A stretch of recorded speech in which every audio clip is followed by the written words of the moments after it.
Hi, Orla. Hi, Tessy. How are you? I am wonderful. I'm so happy to see you. And ditto, you're looking fabulous. Well, the same. I haven't seen you for months because we're obviously all on lockdown. You're in London, I'm still in Switzerland, and I just miss being home in London. It has been too long. How have you been? I've been really, really well, thanks. Yeah, I think last time I saw you was at Centrepoint pub quiz Oh, in yeah, London. that was Yeah, so and much. that was a lot of fun, wasn't it? Yeah, I'm really well. I'm working from home for the past nearly over 6 weeks now, and my boys are home. They're working, and we're all kind of, we're all actually been doing really quite well, really. And the weather has been remarkably incredible, apart from 2 rainy days. So just been working very hard. Things have been very busy at Centrepoint, my organisation and charity, and we've all been doing a lot of work. So I've been working long days, to be honest, even though I haven't been commuting. But it's all good. It's all good. So talking about your work then. Ola, for the ones who don't know my dear friend yet, she is the partnership director at Centrepoint. And I have met you through the sorority, but I have also met you through Centrepoint on several occasions. And obviously, my Yes. dear friend, Kitty, Lady Kitty Spencer, is your ambassador as well. So Yes. I have had the great pleasure to attend your pub quizzes and your events, which are fantastic because so also one example we have been working with you is my son Gabriel has been cooking for you for Easter last year actually. I Um, know. He was amazing.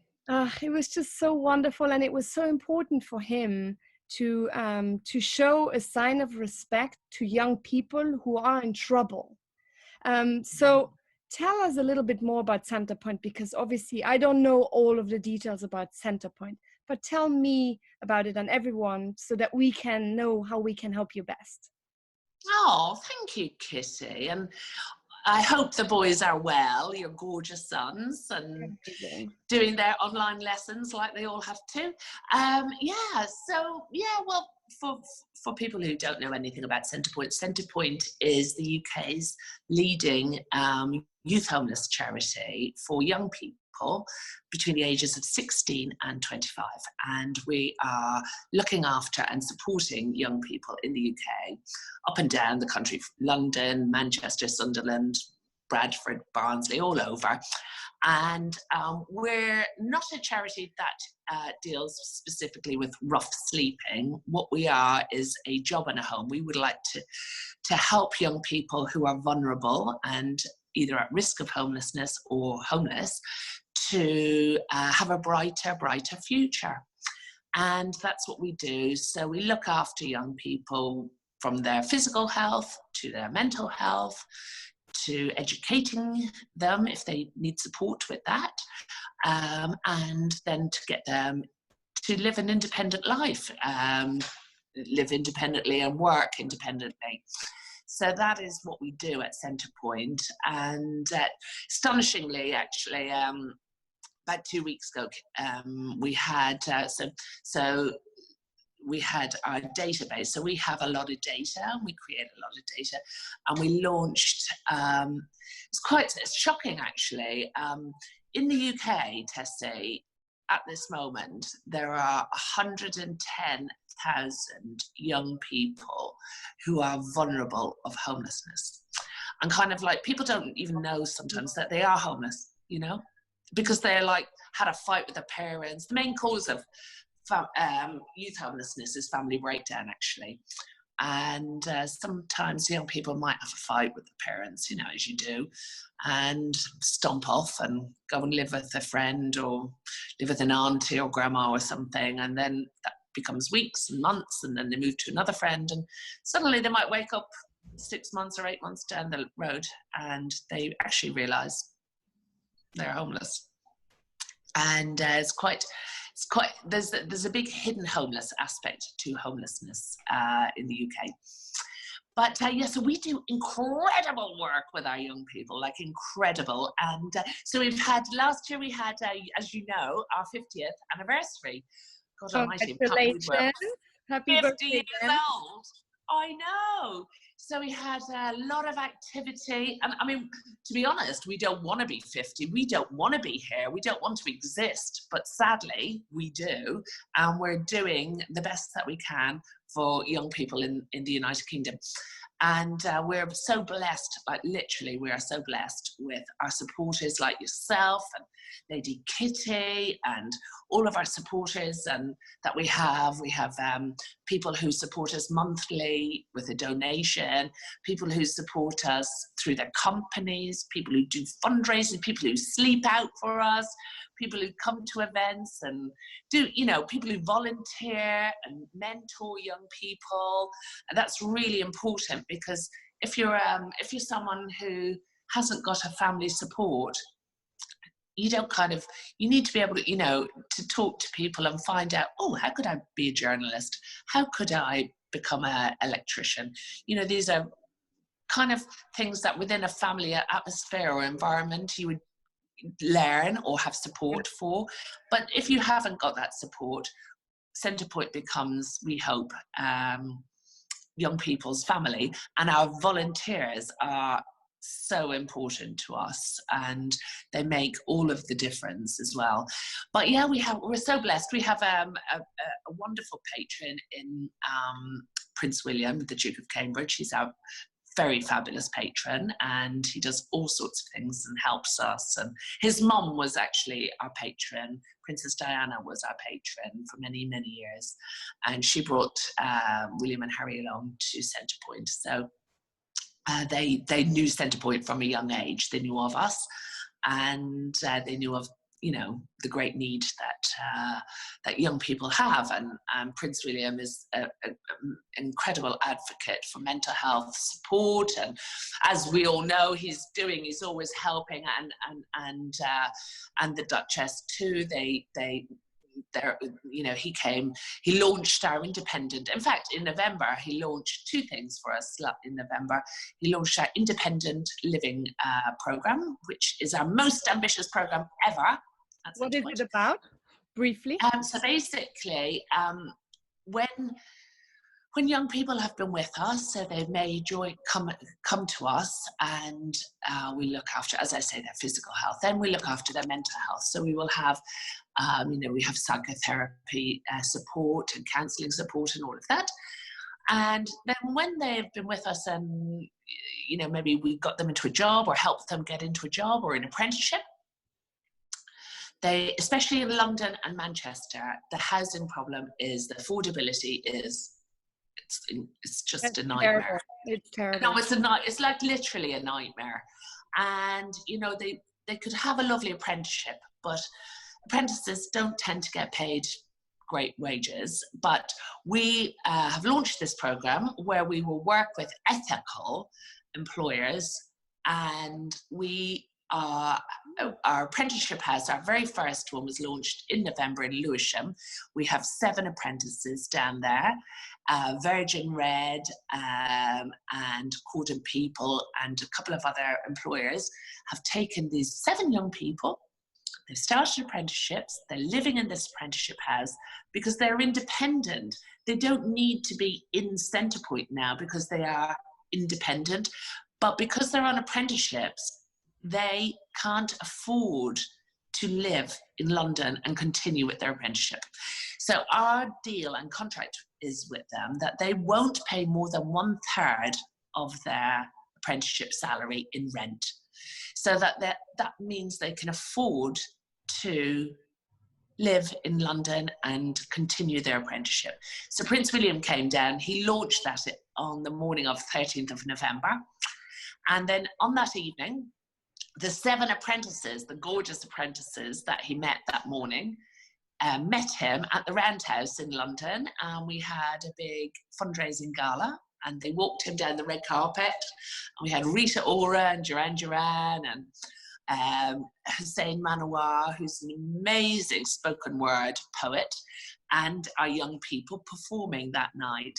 So that was a great fundraiser. So that's one of our fundraisers. And we raised 1.8 million that night. So it was like amazing.